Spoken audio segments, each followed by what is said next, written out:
On September 18, 1925, in rural Union County, Mississippi, a 17-year-old timber cutter, L.Q Ivy, would be lynched in a horrifying fashion. A 21-year-old white woman would be allegedly raped while out in a field picking peas. She returned home bruised, beaten, and bloody. She then told her family that the assailant was a black man. When the Union County Sheriff, John Roberts, learned of the attack, he organized a posse who took bloodhounds to the scene, then followed the dogs 2 miles to a field where L.Q Ivy and a group of black workers were found cutting timber. 4 crew members, identified as Cleveland Jones, Cheryl Kilpatrick, Spencer Ivy, and L.Q Ivy, were taken into custody, but unknown circumstances pointed towards L.Q, who was 17 years old, who had been hired to cut timber on a farm near the Tallahatchie River. The same river 30 years later Emmett Till's body was found in. L.Q was taken to the Union County Jail and then immediately transported to Aberdeen, Mississippi by authorities who thought a riot might happen. When the news spread, 200 to 300 locals left their farming equipment and crops and congregated in front of a hospital, where they spent Friday and Saturday night demanding that authorities bring Ivy back to the city for identification. By Saturday afternoon, a crowd as large as 4,000 had traveled to the scene on foot, horses, and in automobiles. The Oxford Eagle reported that several handguns were confiscated, piled on the ground, and guarded by deputies. A local judge told the crowd that they should expect, quote, swift justice and to not get violent. This only worked temporarily for a couple of days. A few days later, the crowd learned that Ivy was being brought to court to be identified.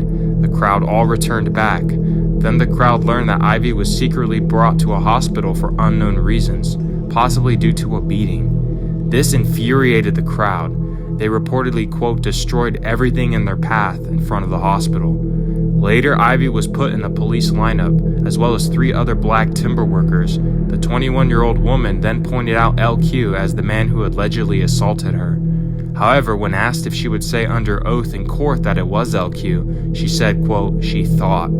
Due to the pressure or some other circumstance, the woman stuck with her story that it was him. Normal procedure at this point would have been a selection of a jury, followed by a trial, but the mob grew, and eventually its members became uncontrollable. When the identification process was over, Ivy was taken from the hospital and put into an automobile intended to transport him to the county jail. But Sheriff Roberts, accompanied by the Lee County Sheriff, left the hospital, headed for Tupelo, then turned around and took Highway 78 with the intention of driving Ivy to Holly Springs, Mississippi, 40 miles away from the mob. The deputies realized that they were being followed and attempted to set up a roadblock, but the roadblock attempt failed, and a crowd of over 1,000 people from Union and Lee counties made their way past the 2 stationed officers, ordering them to clear the road quickly and threatening to shoot their way through if they did not comply.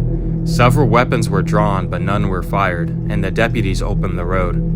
At this time, a man who worked near the roadblock telephoned nearby residents, informing them that the 2 sheriffs were heading their way with Ivy, and soon a vehicle blocked police cars from the rear and forced police to surrender Ivy just outside the Myrtle, Mississippi city limits. The sheriff reportedly, quote, begged the leader of the mob to wait until complete proof of guilt could be had, but they didn't listen, and abducted Ivy from the vehicle.